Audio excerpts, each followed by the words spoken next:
Bien, cette fois-ci, nous allons poursuivre avec la correction de l'exercice numéro 2.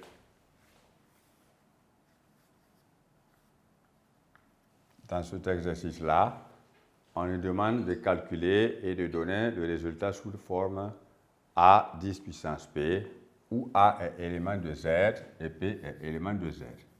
Alors, nous allons dire simplement que nous calculons tout court, sachant ce que nous allons faire.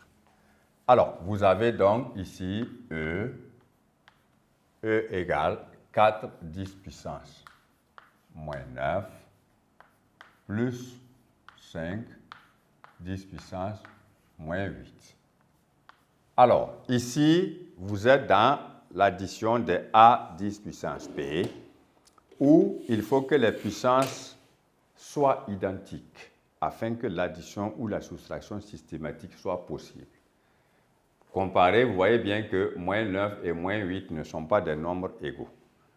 Ici, la transformation s'adresse toujours à la plus grande puissance. C'est plus judicieux et plus recommandé pour obtenir la plus petite. Or, moins 8 étant plus grand que moins 9, c'est 5 10 puissance moins 8 que nous allons transformer afin que la puissance moins 9 apparaisse. On obtiendra alors 4 10 puissance moins 9 plus. Et maintenant, pour faire apparaître cette puissance-là, il faut simplement savoir que la puissance entière initiale doit diminuer de 1, ce qui veut dire qu'on ajoute simplement un seul zéro à droite de 5. C'est-à-dire donc 50, 10 à la puissance, moins 8, moins 1. Alors, on obtient 4 10 puissance moins 9 plus 50 10 puissance moins 9 également. Maintenant que les puissances entières de 10 sont identiques, sont égales, on peut faire l'addition systématiquement parce que c'est comme si on avait simplement 4 bouteilles plus 50 bouteilles ou bien 4 tables plus 50 tables, etc. etc. Alors, on peut déjà écrire 10 puissance moins 9 en facteur de 4 plus 50. Ce qui se traduira par 10 puissance moins 9 multiplié par 4 plus 50 égale 54. Donc ici, E est égal à 54 10 puissance moins 9. Voilà le résultat écrit sous la forme A 10 puissance P, où A est élément de Z et P est élément de Z également. Ensuite, nous passons à l'opération F.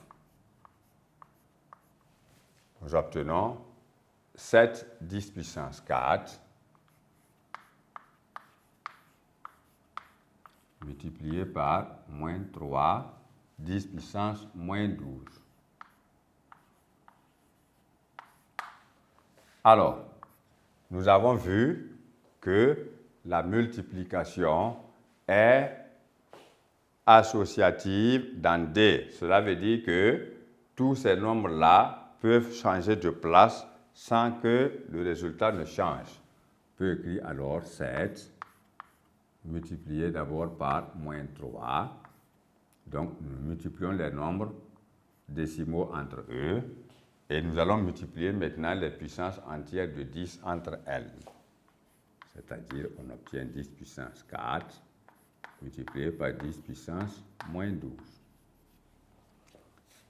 En effectuant les calculs, 7 fois moins 3 nous donne moins 21, que nous multiplions par 10 à la puissance. Ici, nous avons la propriété 10 puissance m multiplié par 10 puissance n, qui est égal à 10 puissance m plus n.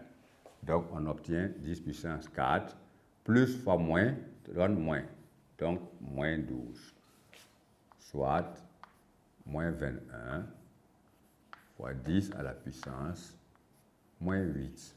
Parce que 4 moins 12 égale moins 8. Alors, nous disons que f est égal à moins 21 10 puissance moins 8.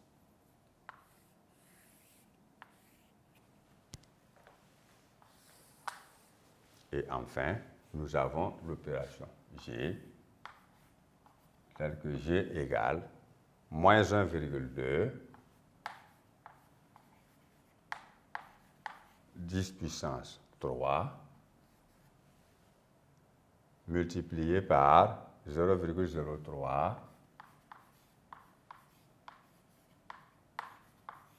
10 puissance moins 2. Alors, ici, nous avons plusieurs transformations auxquelles on nous invite. Nous allons transformer chaque partie, chaque membre donc du produit sous la forme A 10 puissance P. Alors, nous obtenons donc moins 12 10 puissance moins 1 fois 10 puissance 3 multiplié par 3 10 puissance moins 2 multiplié par 10 puissance moins 2 afin d'obtenir donc les nombres entiers. Alors, comme nous venons de le voir, la multiplication est associative, donc tous les facteurs peuvent être déplacés sans rien changer. On va multiplier donc les nombres entiers entre eux, c'est-à-dire moins 12 multiplié par 3, et ensuite on va multiplier toutes les puissances entières de 10 entre elles. On obtient d'abord 10 puissance moins 1 plus 3, ça fait 10 puissance 2, multiplié par 10 puissance moins 4, ce qui donne moins 36, 10 puissance 2 moins 4, c'est-à-dire donc moins 2. Alors, voici, G est égal à moins 36, 10 puissance moins 2. Et c'est la forme A 10 puissance P, où A est élément de Z et P est élément de Z. Alors, ainsi donc s'achève la correction de l'exercice d'application sur le chapitre que nous avons examiné ensemble, à savoir les nombres décimaux. Merci pour votre attention, merci pour votre assimilation et beaucoup de courage dans vos apprentissages.